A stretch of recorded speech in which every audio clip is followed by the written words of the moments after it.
Hello again, this is Randy, your Soul Machine Man. What we have here is a Rocketeer 500A Singer Slam-O-Matic. All those words work. It's a 500A model made in Anderson, South Carolina.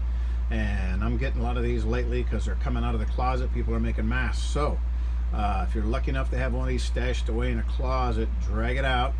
And it was made in 1958, so it may have been sitting there all this time, or maybe somebody got it out in 78 after 20 years of sitting there, and then maybe in 98, and then 20 years after that. So right now, this little guy's creeping up on 60 years of maybe been in a closet because it hasn't been used a lot. This is a beautiful little one here a customer brought me because it was locked up.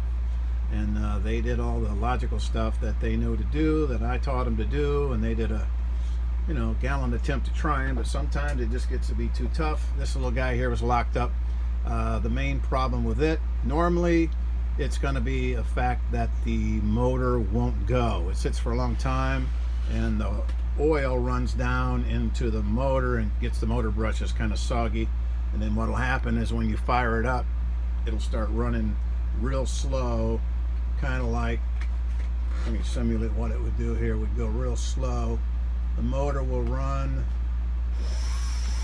not even that fast. It'll just go real slow, and it won't get up to speed, and it acts like it's trying and trying and trying. And normally that's what's going to happen when it's been sitting for a long time. It'll just try and try and try like it's trying to go. And basically what it's doing is it's burning off all those airborne particulates and oil off of the armature and the motor brushes, and they'll start heating up. The brushes will start heating up, and it'll start burning that oil off, and smoke will actually roll out of these things. This one here had a lot of smoke rolling out of it. And you'll have to hold your foot down on that button on the presser foot.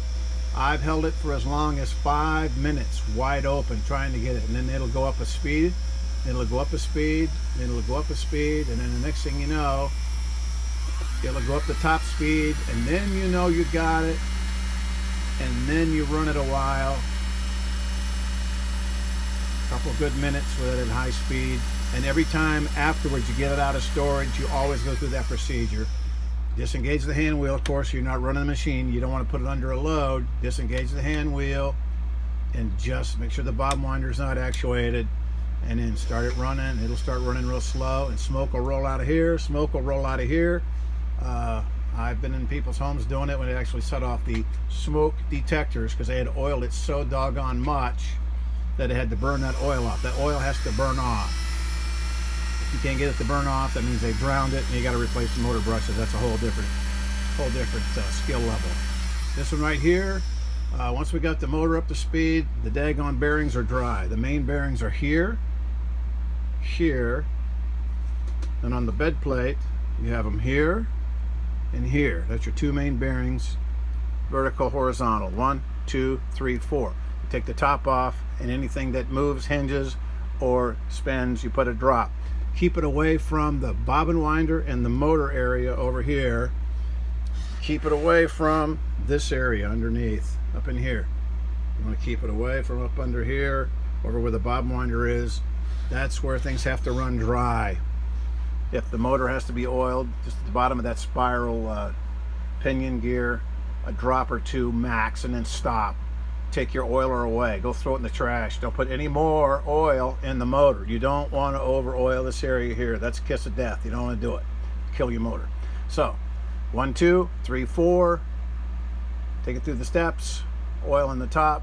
So you'll have two main bearings in the top, two uprights, two flats, and of course whenever you're sewing, you always put a drop of oil around the hook assembly where it goes around.